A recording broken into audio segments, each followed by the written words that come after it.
I've struggled over this sermon more than any of my hundreds of others. The first thing that vexed me was whether to speak about Iran at all. Why is it relevant to this setting? Isn't it more appropriate for a public lecture or a debate? I concluded that it's just not possible for me to ignore the 20-year grind on Iran that came to a head literally last week. It weighs so heavy on so many of us, rightly so. Having concluded that I needed to speak about it, I struggled over what to say. What could I add to the cascading cacophony already expressed? Anyone can go online and read to their heart's desire both learned and unlearned views.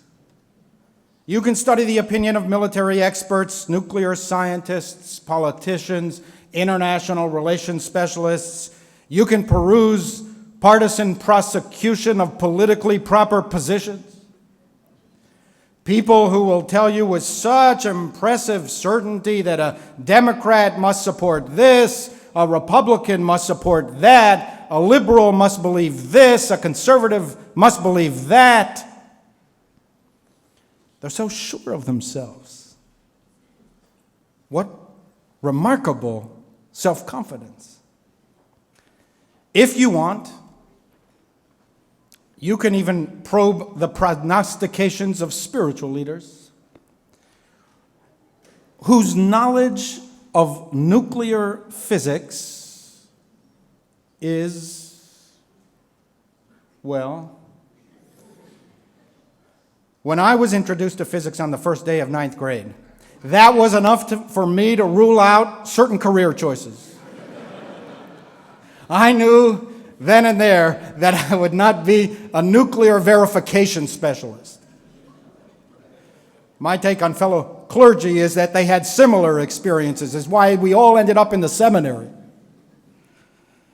I'm mindful that many in our synagogue are activists. We align on both sides of the political divide and on both sides of the Iranian issue. It is a testament to us and to the Jewish community, and is in the best traditions of the Jewish people. Jewish teachings propel us towards activism. The rabbis are emphatic. Whoever is able to protest against the transgressions of his community and does not is held responsible for the transgressions of the community. Whoever is able to protest against the transgressions in the world and does not is held responsible for the transgressions of the world. But it is easier to state a principle than to apply a principle. We differ on policies. It's not only legitimate, it is to be expected, honored, and celebrated. It would be worrying if we all had the same opinion. That would be inconsistent with the diversity we cherish and would be an offense against Jewish nature. Whenever the rabbis felt that an unhealthy conformity was spreading, they purposely picked a fight just to get an argument going. My views on the Iran deal are no better and no worse than your views. I have no special knowledge or unique insight unavailable to you. I do not have sufficient scientific expertise to assess whether the inspection regime is sound, and you don't either. And many of the provisions are secret. Even the administration doesn't know them all. This deal, at best, is a close call. Anyone who tells you that it is a slam dunk for them is either fooling you or fooling themselves. No one should feel too comfortable. Let me focus on two aspects of the deal that are especially critical for the Jewish community. One, Iran. I'm a liberal. We live in one of the most liberal neighborhoods in the country. I want to support this deal. Liberals believe that people can change. We believe that countries can change, that even enemies can overcome conflict and learn to live together. History is replete with positive examples, including 2 peace accords that Israel signed with Arab Muslim neighbors. Liberals are impatient with slow progress. We believe in the potential of rapid change. We are willing to break from conventional wisdom and established positions.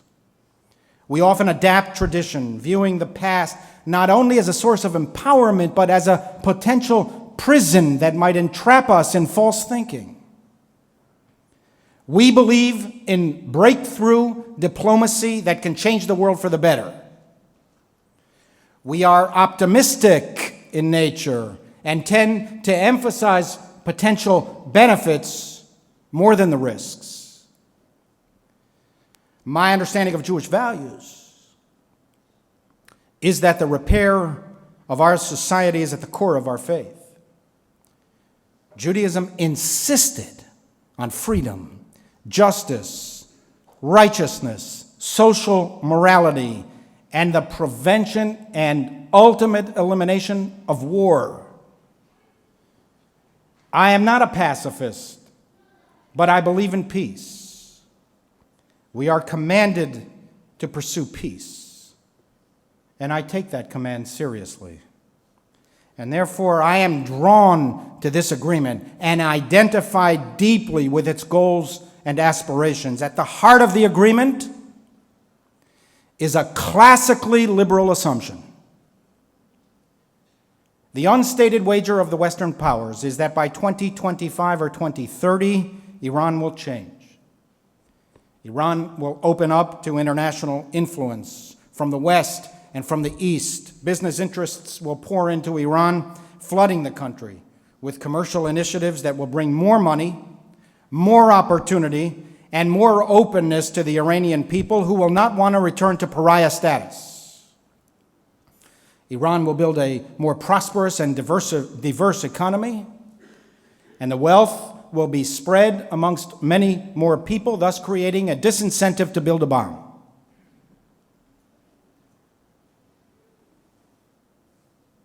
Perhaps. What do you think? It might work out this way. And if it does, it will be better for everyone. Experts tell us that most Iranians, unlike their leadership and hardcore supporters, are Western-leaning, entrepreneurial, industrious, and inclined to peaceful coexistence. Before the revolution, Iran and Israel were allies. How nice to think that that might happen again one day.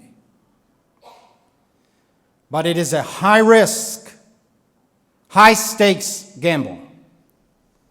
It is equally plausible, if not more so, that most of the wealth will go into the pockets of a regime that will continue to harbor anti-Western and anti-Semitic passions, and will continue to suppress its own population, and will continue to work towards nuclear weapons capacity.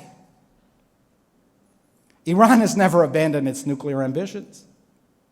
If it had, how, despite decades of international sanctions and covert efforts to thwart its progress, would we be where we are?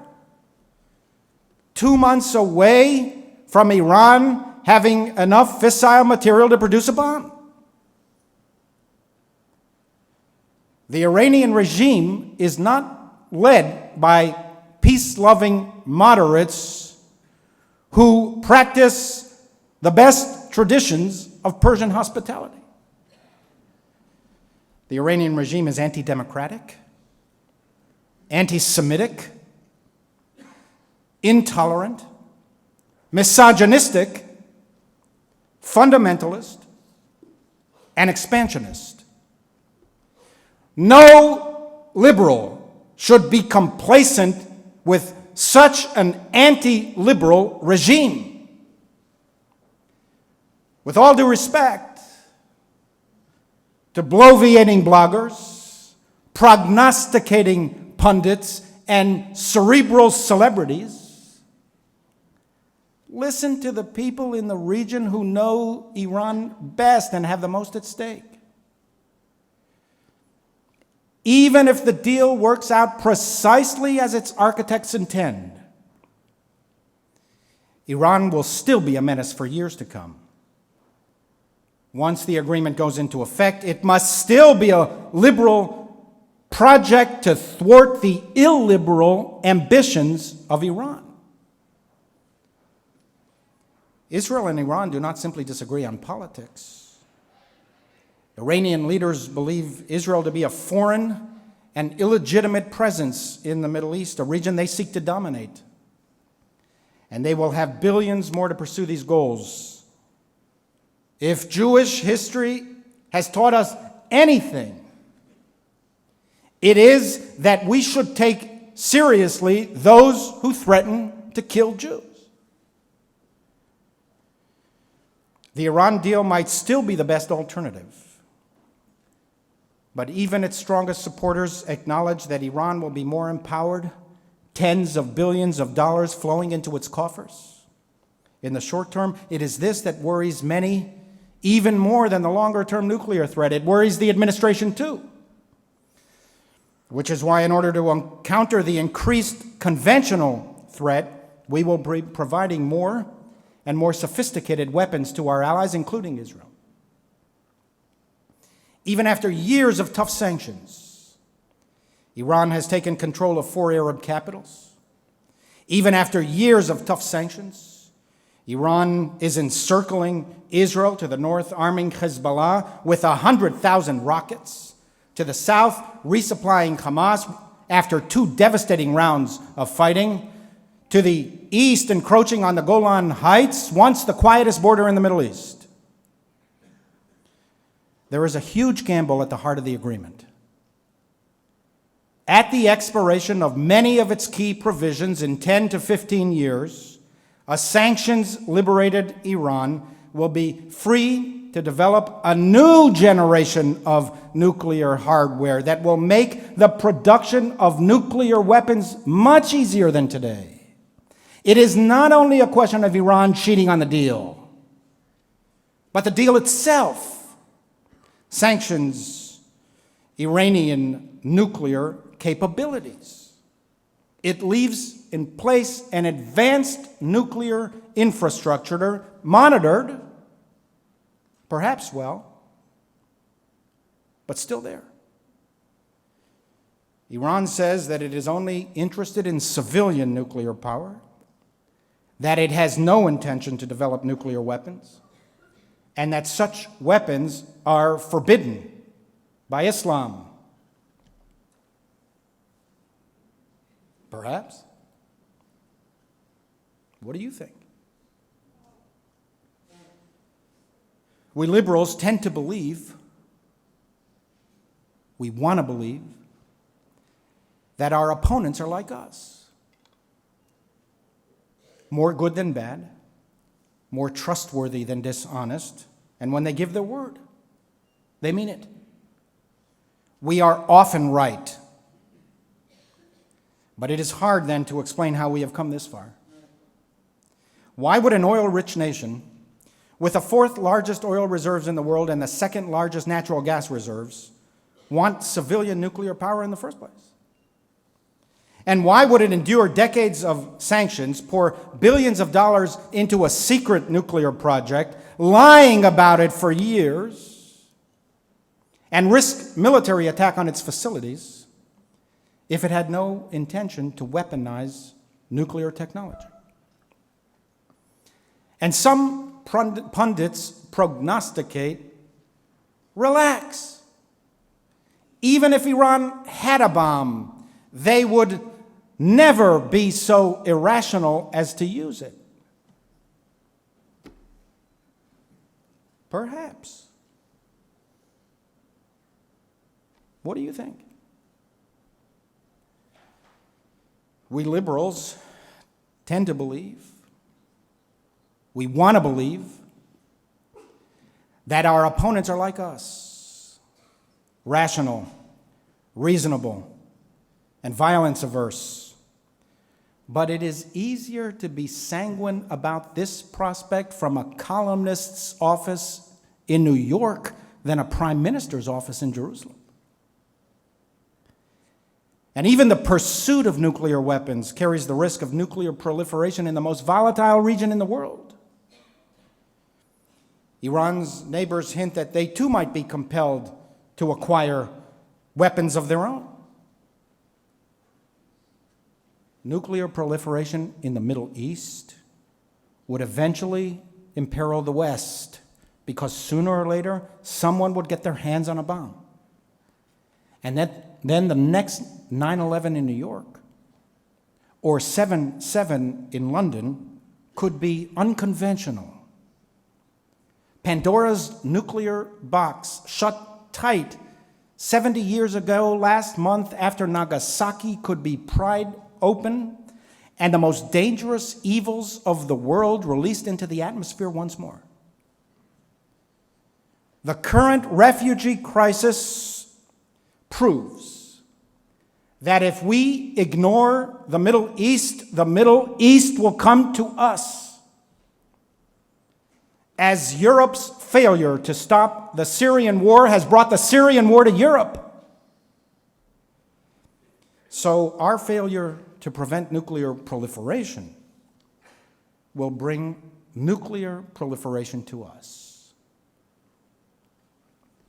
Would a terrorist entity hesitate to use nuclear weapons if it could?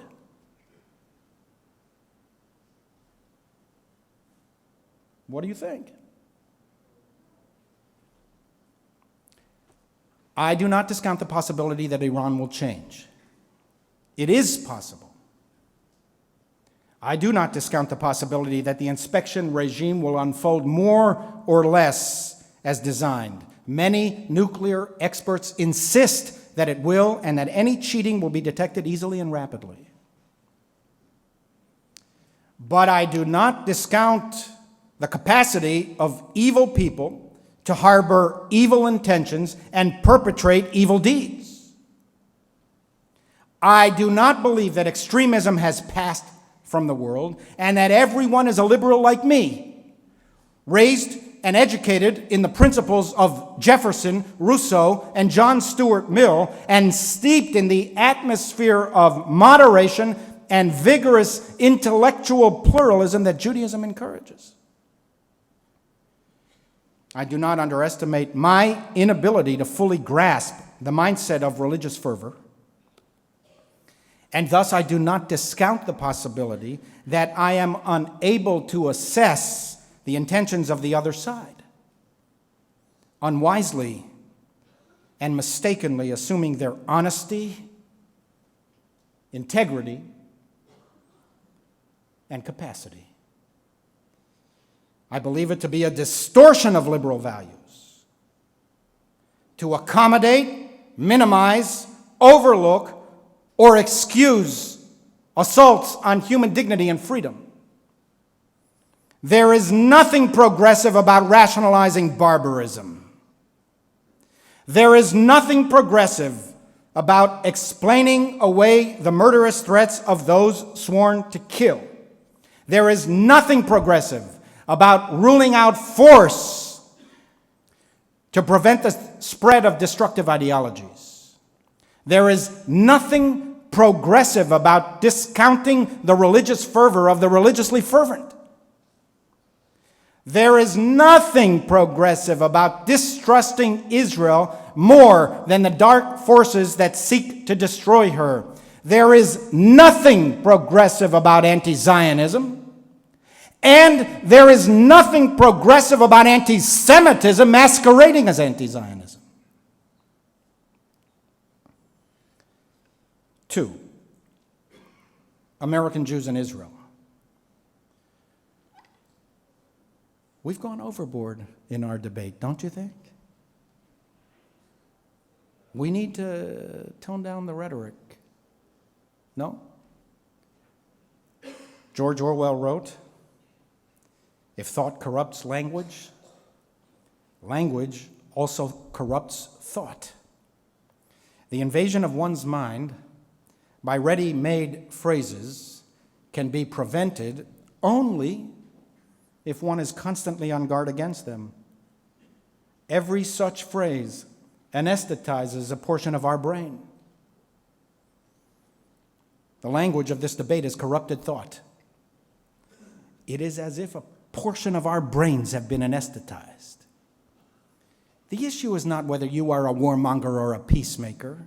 It is shameful to have formulated and perpetuated a perception that if you are against this deal, you want war, and if you are for this deal, you want peace.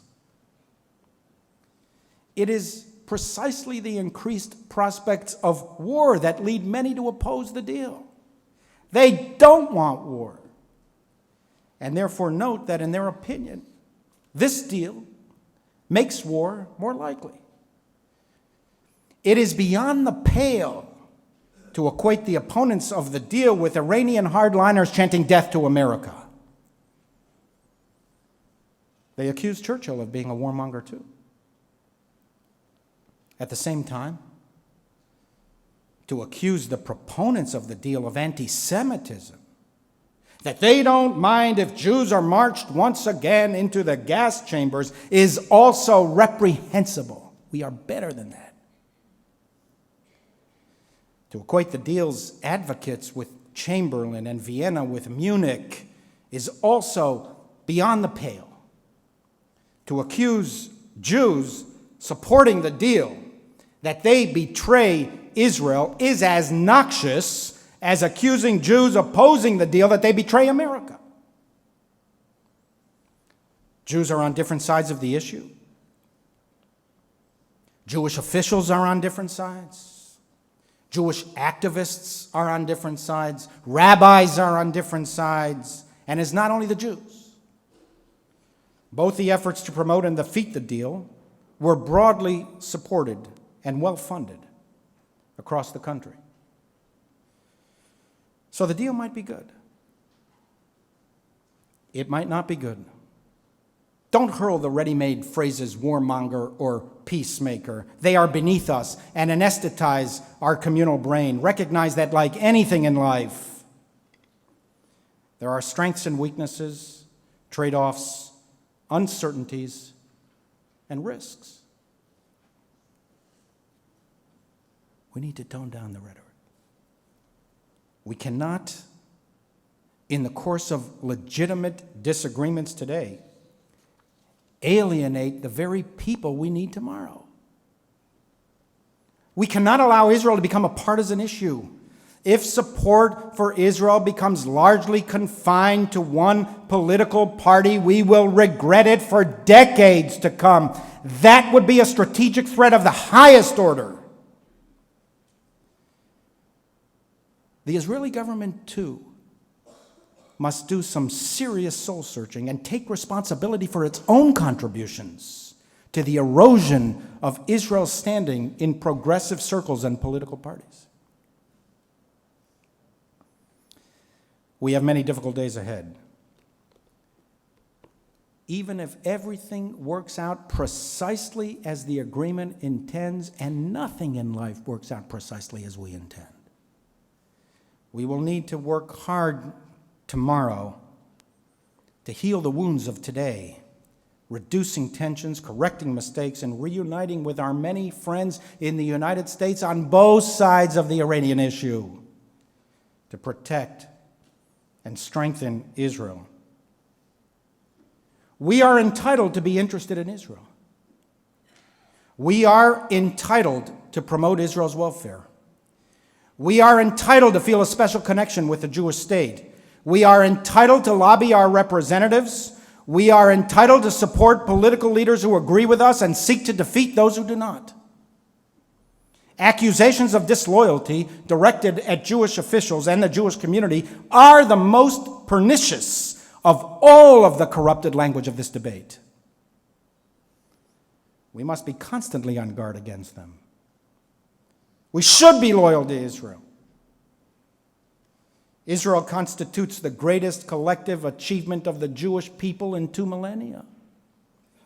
We should be supportive of Israel, a plucky 21st century democracy surrounded by medieval barbarism. We should be protective of Israel, the most stable and pro-American outpost in a violent and chaotic anti-American region. We should be proud of Israel, a marvel of modern ingenuity and innovation. See what the Jews can do if only given half a chance. Israel is a liberal project that restores freedom, dignity, and self-determination to the Jewish people. Israel is an island of liberal democracy within a sea of anti-liberal autocracies supported by illiberal hypocrisies. That accusations of disloyalty come not only from the right, but also from the left, is a betrayal of all that we hold dear and have worked for decades to uphold. With their own breath, they resurrect the spirit of McCarthy. They have become unmoored from the great principles they say they affirm, adrift in a sea of confusion. When we speak of loyalty, what we mean is not that you must be loyal and agree with me on every opinion I have regarding what is in this country's best national interests. What we mean is that you stay true to your conscience, consistent with the spirit of liberty that makes this country so exceptional. What is truly disloyal to America is the effort to silence people and cut off debate by imposing some kind of patriotism test. We have always lived to regret that. We have lived to regret suspecting Japanese Americans of disloyalty. We have lived to regret suspecting African Americans of disloyalty. They were right to suggest that it was the country that was betraying its ideals rather than they betraying the country. We have lived to regret mistaking unity with uniformity and consensus with conformity. If you support the Iran deal because in part you believe it is good for Israel, good for you. If you oppose the Iran deal because in part you believe it is not good for Israel, good for you. It is entirely legitimate and natural for American Jews to take Israel's well-being into account. What would be unnatural for American Jews is not to take Israel into account. And there is nothing disloyal or illiberal about our commitment to Jewish life and to Jewish continuity. Jews do not have to disappear from the world in order to prove our liberal bona fides. We do not have to abandon particularism to prove our commitment to universalism. Is the era of Jewish distinctiveness over? That's it? Our work is done. We have completed our historical task. We gave the world monotheism, out of which also emerged Christianity and Islam. We asserted the philosophy of the Jews: liberty, dignity, social justice, decency, a yearning for peace, the rule of law. And that's it. The world is now repaired. Messianic times have arrived. Hallelujah. We are done. We can pack our bags and bring this long historical run to a close, content that the world no longer needs the Jewish people because Jewish values have triumphed so conclusively. Really? America is the new Zion? And Charleston? Or New York? Or Washington? Or London? Or Paris? Or Brussels? Or Strasbourg? Or The Hague is the New Jerusalem? Such fine aspirations for the world, if only it was in our world. As the Holocaust is mentioned frequently in this debate, I have reflected on our synagogue's mission to Eastern Europe this summer. It's such an important experience. I urge all of you to do it, and to do it not alone, but to do it with us. Speak with those who have gone before, and you will see how deeply the experience touches people. More than 1 million people a year visit Auschwitz. Each of them responds differently. I can't stop thinking about Rudolf Hess, the commandant of Auschwitz. He was the most prolific mass murderer in the history of humanity. He was the first to mechanize murder so proficiently. In prison after the war, he wrote with pride about the technology of death that he oversaw. He considered it a great achievement, an outstanding professional accomplishment. The Fuhrer commanded to kill off the Jews, and Hess killed more of them than anyone had before. Apparently, Hess never murdered anyone with his own hands. He was not the brutal sadist that we often picture when thinking of Nazis. By all accounts, he was an attentive family man. He loved his 5 children, and they loved him. He took the time to spend weekends and afternoons on family outings. At the edge of the camp, there is a locked gate, beyond which stands the Hess family home. The mansion abuts Auschwitz. The contrast is incomprehensible. On this side is the cruelest evil, suffering, and slavery and depredation ever designed by the human creature. Over the fence, a football field away, within the grasp of your hand, is freedom and normalcy, tranquility, a happy family, an attentive father, a loving mother, laughter, gaiety, joy, hearth, and home. Hess lived with his family within eyeshot of the gas chamber. Hedwig, his wife, testified that these years were the best and happiest years of their lives. Hess made no attempt to move his family away.